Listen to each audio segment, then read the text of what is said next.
Bom, agora a gente vai ter então diversos exemplos, tá?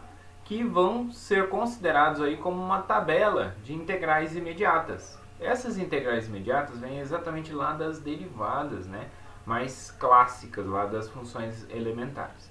Então, por exemplo, quando eu escrevo, pessoal, quando eu escrevo a integral de x, fala, ué, cadê a função, né? Não tem nenhuma função aqui. Quando não aparece nada aqui, significa que tem um. É a função constante igual a 1. Ou a gente escreve dessa forma, ou escreve com 1 aqui, tá bom? Não faz diferença nenhuma. Tá? Então, qual é a função, vamos pensar, qual é a função cuja derivada é 1? Bom, se a gente parar para pensar, vamos pensar. Se eu pegar x, derivada de x em relação a x dá 1. Então, a função é igual a x. Então, é x.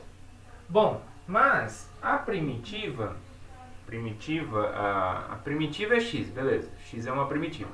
Mas integral indefinida eu nunca, pessoal, nunca posso esquecer da constante, tá?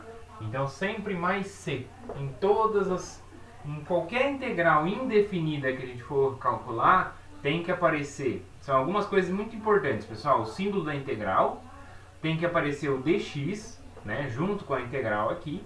E depois que eu resolvo a integral, no final, né, no resultado, tem que aparecer mais uma constante c. Né? Então é a função, que depende de x, mais uma constante. Ah, professor, e se eu achei, por exemplo, x mais 2? X mais 2 tem derivada igual a 1, não é?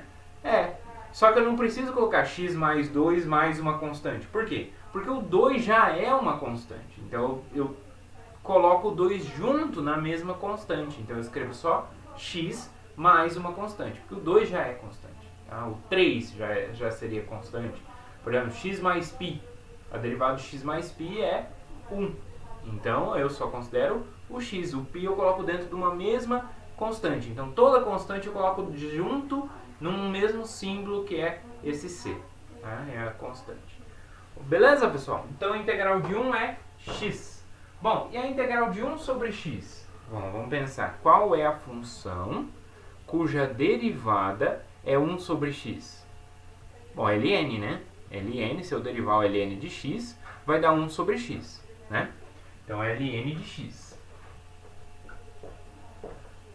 Bom, ln de x é a função, sempre mais uma constante. No entanto, pessoal, aqui a gente tem um probleminha que a gente tem que tomar um pouco de cuidado. Bom, o que a gente sabe lá? A gente estudou domínio de funções, estudamos logaritmos, estudamos o ln. O ln, pessoal, a gente não pode calcular ele em números que não sejam positivos, né? Não pode calcular ele em números negativos e nem no zero, tá? Então a gente tem que tomar cuidado. É claro que aqui, como eu tenho uma fração, né, o x está no denominador, o x nunca é zero. Mas o x poderia ser negativo aqui.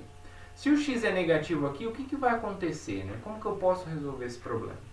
Bom, para resolver esse problema, pessoal, a gente tira o negativo. Como que eu tiro o negativo? Um módulo. Então eu coloco o módulo. Então a integral de 1 sobre x é ln do módulo de x. Tá? Então atentos a isso. Integral de 1 sobre x é ln do módulo de x. Vamos lá. E agora se eu tiver x elevado a alfa. Ah, professor, mas alfa vai ser o quê? Vai ser natural, vai ser inteiro, racional, real? Bom, o alfa aqui, pessoal, eu não coloquei n, por exemplo, porque a gente estaria excluindo o caso das potências racionais. Então aqui eu estou incluindo potências de números inteiros, de números naturais, né, primeiro, né, que são inteiros positivos, de números inteiros, né, negativos, que é potência negativa, ou também o caso de potências, né, racionais. As potências racionais também estão incluídas aqui, pessoal, tá? A gente faz o mesmo processo. Bom, vamos pensar, como que eu derivava lá um expoente, né? Se eu tinha x elevado a n. Como que a gente deriva x elevado a n, pessoal? Lá, na parte de derivação. A gente caía o n, né? n, x elevado a n menos 1, né? Subtrai 1 no expoente. Bom, e agora, né? Como que eu faço, né, para voltar? Olha só, se eu já tenho isso e quero voltar para isso, o que eu preciso fazer? Eu preciso, então, dividir pelo expoente, né? Pelo exatamente o que deu, e somar 1, né? O expoente está n menos 1, para passar para n eu tenho que somar 1. E eu vou ter que dividir por n, porque já está multiplicado aqui, né? Então essa aqui é a regrinha, pessoal. Eu vou somar 1 no expoente, então vai ficar alfa mais 1, e dividir pelo que deu, que é alfa mais 1. E aí somar uma constante como sempre. Tá? Por quê? Quando eu aplicar a regra do expoente aqui nessa função, o que vai acontecer? Esse expoente vai pular para frente aqui, né? Vai ficar esse expoente vezes x elevado a alfa mais 1 menos 1. Que aí vai cancelar, vai ficar x elevado a alfa. E o alfa mais 1 aqui da frente vai cancelar com esse aqui, então vai ficar x elevado a alfa. Então, ou seja, essa é uma função que é a primitiva dessa. Porque quando eu derivo essa, eu obtenho essa. Essa que é a relação. Uma primitiva é uma função cuja derivada é igual àquela que a gente tinha no começo. Tá? Então, uma primitiva dessa função é uma função cuja derivada é igual a essa. Tá? Então, essa aqui é uma primitiva dessa x elevado a alfa. E agora, a elevado a x, né? Quando eu tenho uma constante elevada a x. Como que a gente derivava isso, pessoal? Então, a derivada de a elevado a x, a derivada disso era a elevado a x, preservar, vezes ln de a. É isso que a gente queria. A gente tinha como derivar. Bom, mas agora eu não quero derivar, eu quero integrar. Então, eu tenho o que sobrando? O ln. Né? Então, eu vou ter que dividir pelo ln. Então, se eu pego a elevado a x dividido por ln de x, o que vai acontecer se eu derivo essa função? Vai ficar a elevado a x ln de a sobre ln de a. Esse vai cancelar com esse, então vai ficar a elevado a x como a gente quer. Então, quem é a função cuja derivada é a elevado a x? É essa aqui. Então, é a elevado a x sobre ln de a. Claro que sempre mais uma constante. Tá? Então, essa aqui que é a nossa função. Se eu derivo essa função, eu obtenho a elevado a x. Então, essa aqui é a nossa primitiva. Tá? Então, a derivada dessa é essa. Então, essa é a primitiva dessa. Próxima, e elevado a x. Bom, e elevado a x, pessoal, é uma função com uma propriedade bem interessante, que quando a gente deriva, ela permanece. Então, a derivada da e elevado a x é e elevado a x. Então, quer dizer que a primitiva de e elevado a x é e elevado a x. Né? Então, se eu derivar e elevado a x, eu vou obter e elevado a x. Então, isso é e elevado a x. Claro que mais uma constante. Então, ó, pessoal, em todas tem que ter essa constante. Próximo. Bom, a gente viu então uma regrinha para lembrar a derivada de funções trigonométricas, né? A gente tinha lá o ciclo trigonométrico, né? Eu tenho aqui então cosseno, menos seno, né? Seno e menos cosseno. E a gente viu que se eu rotacionar, né, no sentido horário, a gente deriva. A gente está fazendo a derivada. Então, quem é a derivada do seno, por exemplo? É cosseno. Derivada do cosseno, menos seno. Derivada do menos seno, menos cosseno. E derivada do menos cosseno é seno. E aí eu fecho o ciclo. Né? Bom, quem é a função cuja derivada é seno?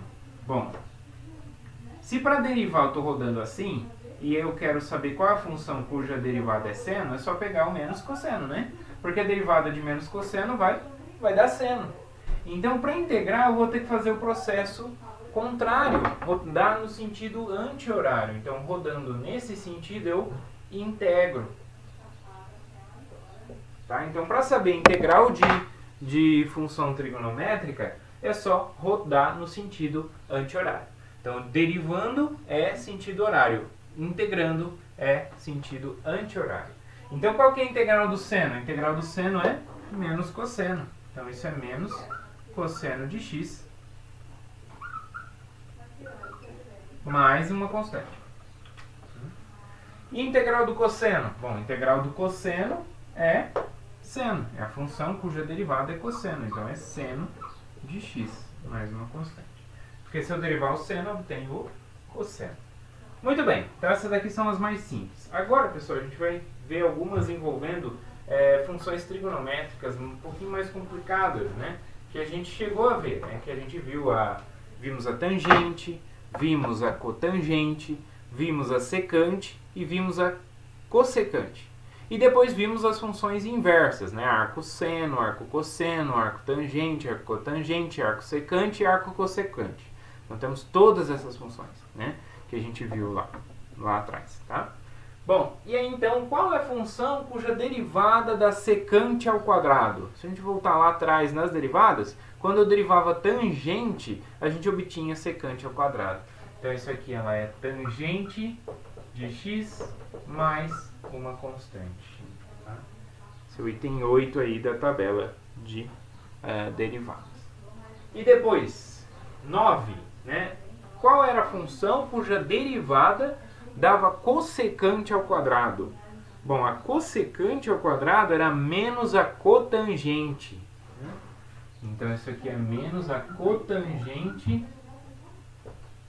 de x mais c. Então se a gente derivar menos a cotangente, a gente obtém cossecante ao quadrado.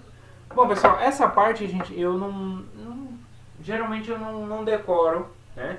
Quem que é a derivada da cotangente. Eu prefiro escrever a cotangente como cosseno sobre seno, né? E ir derivando, né? Usando a regra do quociente e tudo mais para obter quem é a derivada. Tá? Mas aí vai de cada um. Se quiser memorizar aqui a derivada da tangente, a gente usa tanto que acaba lembrando que a derivada da tangente é a secante ao quadrado, mas a derivada da cotangente menos a cotangente é a cossecante ao quadrado. Bom, depois a gente tem a secante vezes a tangente. Isso é a derivada da secante, né? A derivada da secante deu secante vezes a tangente. Então a integral da secante vezes a tangente é a secante de x. Então se eu derivar a secante de x, eu obtenho a secante de x mais vezes a tangente. Qual era a função cuja derivada dava cossecante de x vezes cotangente de x? Deve ser a cossecante de x, mas talvez tenha um sinalzinho aí. Vamos lá. Vamos conferir? É o 11 menos a cossecante, exatamente. Então, menos a cossecante de x, mais uma constante. Bom, e agora? Né? Agora eu tenho algumas expressões aqui um pouco esquisitas, né? Que é 1 sobre raiz de 1 menos x ao quadrado.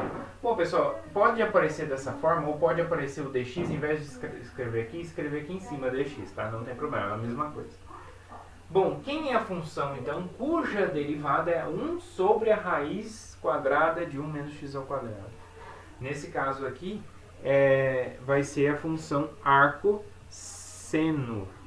Né? Arco seno.